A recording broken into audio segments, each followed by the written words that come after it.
Assalamualaikum warahmatullahi taala wabarakatuh dan salam sejahtera. Hari ini Cikgu Ida akan menyambung lagi perkongsian yang berkaitan dengan tajuk bab 3 sejarah tingkatan 4 iaitu konflik dunia dan pendudukan Jepun di negara kita. Untuk makluman semua pelajar, dalam bab 3 ini mengandungi dua aspek penting, iaitu yang pertama, konflik dunia. Yang kedua ialah pendudukan Jepun di negara kita. Perkongsian cikgu pada hari ini lebih kepada subtajuk tersebut. Jom kita belajar sejarah.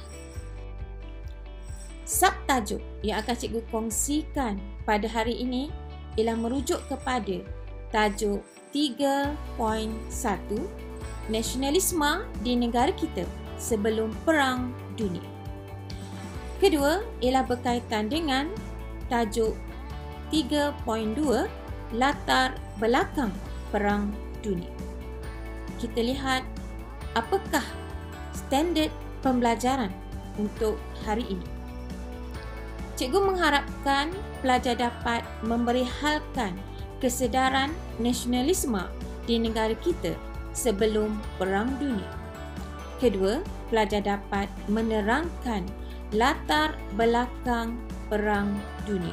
Fokus untuk pembelajaran hari ini ialah Perang Dunia Pertama. Kita lihat tajuk 3.1 iaitu perkembangan nasionalisme di negara kita sebelum Perang Dunia. Untuk makluman semua pelajar, semangat nasionalisme telah pun ada dalam diri kalangan orang Melayu. Walau bagaimanapun, nasionalisme ini tercetus apabila adanya gerakan orang Melayu yang menentang campur tangan British, terutamanya dalam aspek ekonomi dan pentadbiran. British telah memperkenalkan beberapa undang-undang yang dikenali sebagai Enactment Undang-Undang Islam pada 1904, memastikan sesiapa yang mencetak dan mengedarkan tulisan yang berkaitan dengan Islam tanpa keizinan Sultan akan dikenakan hukuman penjara. Selain itu, British juga telah memperkenalkan Jabatan Siasatan Jenayah dan Biro Siasatan Politik untuk mengawal gerakan Islah Islamiah. Ketika ini, nasionalisme muncul hasil daripada perkembangan gerakan Islam di peringkat dunia ataupun antara bangsa. Hasil daripada perkembangan Islam, terutamanya gerakan pan-Islamisme, British mulai berwaspada. Ekoran daripada itu, muncul gerakan penentangan daripada tokoh-tokoh tempatan seperti Tok Janggut yang cuba untuk mempertahankan agama Islam dan hak penduduk tempatan.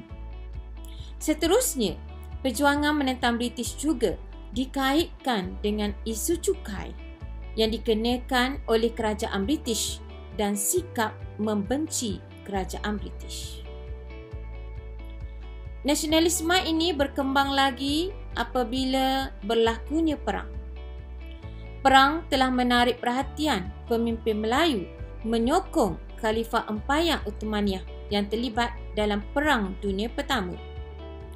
Empayar Uthmaniyah dianggap sebagai pelindung bagi umat Islam serta penaung bagi tanah suci Mekah dan Madinah. Secara umumnya, kegagalan yang dilakukan oleh penentang bersenjata Tok Janggut menyebabkan mereka telah mengubah strategi perjuangan, iaitu telah menggunakan akhbar dan majalah untuk meniupkan kesedaran kebangsaan. Walau bagaimanapun, gerakan ini tidak meluas kerana British telah memperkenalkan undang-undang yang mengawal kebebasan bersuara, penerbitan berpersatuan yang mengancam kedudukan British.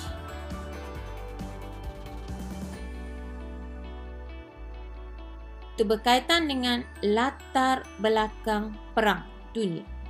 Fokus di sini ialah Perang Dunia Pertama, iaitu pada tahun 1914 hingga 1918. Apakah sebab ataupun faktor yang membawa kepada Perang Dunia Pertama? Terdapat 3 faktor penting. Pertama ialah kerana munculnya persaingan kuasa imperialisme. Kenapa munculnya persaingan kuasa imperialisme? Kerana berlakunya perkembangan revolusi industri di negara Eropah. Mereka ataupun negara-negara Eropah bersaing antara satu sama lain untuk mendapatkan tanah jajahan dan bahan mentah, terutamanya biji timah. Faktor yang kedua ialah berlakunya pakatan ketenteraan sehingga munculnya kuasa-kuasa yang terlibat dalam Perang Dunia Pertama, iaitu Pakatan Kuasa Tengah dan Pakatan Bertiga. Setiap pakatan ini cuba menghasilkan senjata moden dan bersedia untuk berperang. Faktor yang ketiga ialah berlakunya krisis di rantau Balkan. Krisis ini telah berlaku menyebabkan permusuhan di antara Austria-Hungary dengan Serbia. Peristiwa ini disemarakkan lagi apabila berlakunya pembunuhan Archduke Ferdinand dan isterinya oleh pemuda Serbia. Kita lihat pula kuasa yang berperang. Siapakah kuasa yang berperang? Kuasa berperang terdiri daripada kuasa tengah, berperang dengan Pakatan Bertiga. Kuasa tengah terdiri daripada Jerman dan Austria-Hungary, kemudian diikuti oleh Bulgaria dan Empayar Uthmaniyah. Manakala Pakatan Bertiga pula terdiri daripada Britain, Perancis dan Rusia. Kemudiannya diikuti pula oleh Serbia, Itali, Romania, Portugal dan Greece. Dan yang terakhir ialah melibatkan negara Amerika Syarikat. Peristiwa Perang Dunia Pertama bermula apabila Austria-Hungary mengisytiharkan perang terhadap Serbia yang telah membunuh mahkota Austria-Hungary. Kemudian Rusia telah memberi bantuan ketenteraan kepada Serbia. Seterusnya yang ketiga, Jerman pula mengisytiharkan perang terhadap Rusia kerana telah memberi bantuan ketenteraan kepada Serbia. Yang keempat, Jerman telah menceroboh Belgium untuk menyerang Perancis. Peristiwa ini membawa kepada Britain menyertai Rusia dan Perancis untuk memerangi Jerman. Empayar Uthmaniyah pula memihak kepada kuasa tengah. Seterusnya, Itali menyertai Pakatan Bertiga dan yang terakhir diikuti oleh Amerika Syarikat berpihak kepada Pakatan Bertiga.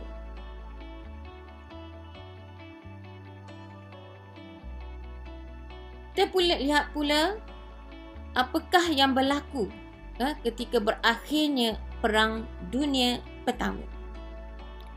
Pertama ialah berkaitan dengan munculnya Persidangan Damai Paris. Apabila berakhirnya Perang Dunia Pertama, terbentuklah Persidangan Damai Paris yang telah membawa kepada Deklarasi 14 Perkara Woodrow-Wilson. Terdapat 2 prinsip utama dalam deklarasi ini, iaitu penentuan nasib negara oleh rakyat sendiri dan sempadan negara berasaskan bangsa. Kedua, apabila berakhirnya Perang Dunia Pertama, termaktublah satu perjanjian yang dikenali sebagai Perjanjian Versailles. Dalam Perjanjian Versailles, terdapat beberapa syarat yang perlu dipatuhi oleh Jerman yang dianggap bertanggungjawab terhadap kemusnahan akibat perang. Jerman telah diminta membayar pampasan kepada Pakatan Bertiga. Jerman juga kena menghadkan angkatan tenteranya dan menyerahkan wilayah dan tanah jajahannya kepada Pakatan Bertiga. Seterusnya, membawa kepada penubuhan Liga Bangsa-Bangsa untuk mencapai keamanan di peringkat antarabangsa.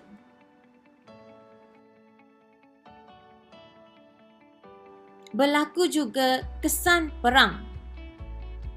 Kesan Perang Dunia Pertama telah membawa kepada 3 kesan utama.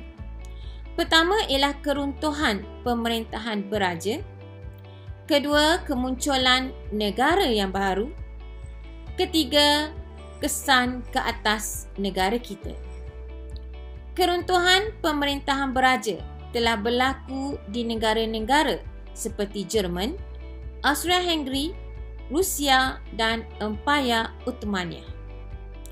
Kerajaan Jerman telah bertukar daripada pemerintah beraja kepada kerajaan republik. Dinasti Habsburg yang berakhir di Austria-Hungary, manakala Rusia pula menjadi kerajaan komunis pertama di dunia. Khalifah Empayar Uthmaniyah juga digulingkan dan Turki bercorak republik.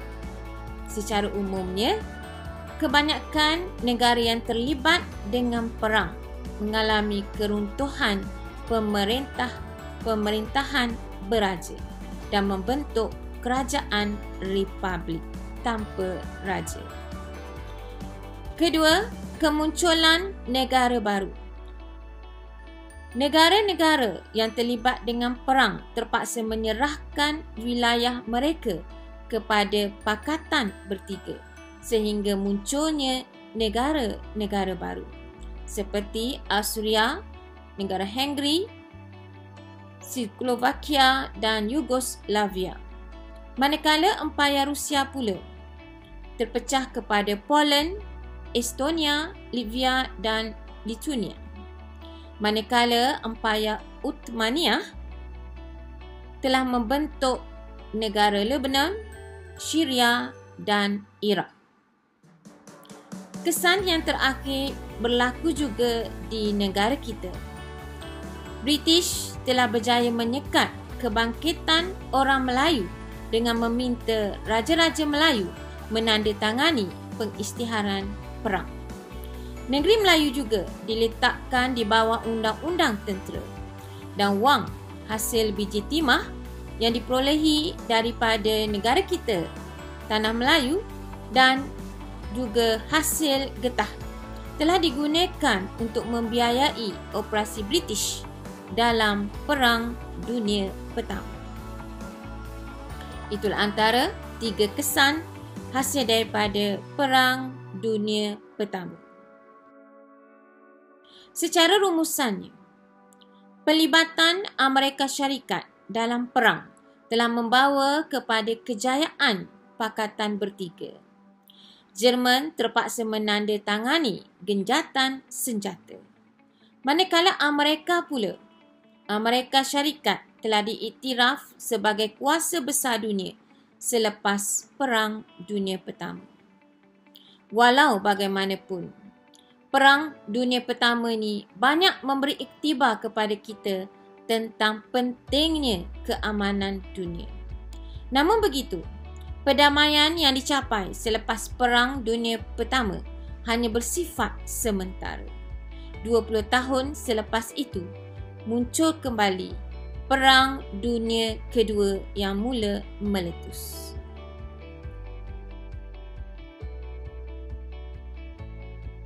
Cikgu telah menyediakan soalan latihan pengukuhan untuk membantu pelajar menguasai hasil pembelajaran kita pada hari ini. Cikgu mengharapkan ianya dapat membantu pelajar untuk mengulang kaji. Setakat itu saja perkongsian daripada cikgu. Cikgu mengucapkan terima kasih kepada semua pelajar yang mengikuti perkongsian cikgu pada hari ini. Jangan lupa subscribe, like and share channel Sejarah Cikgu Ida. Sekian, terima kasih. Assalamualaikum warahmatullahi taala wabarakatuh.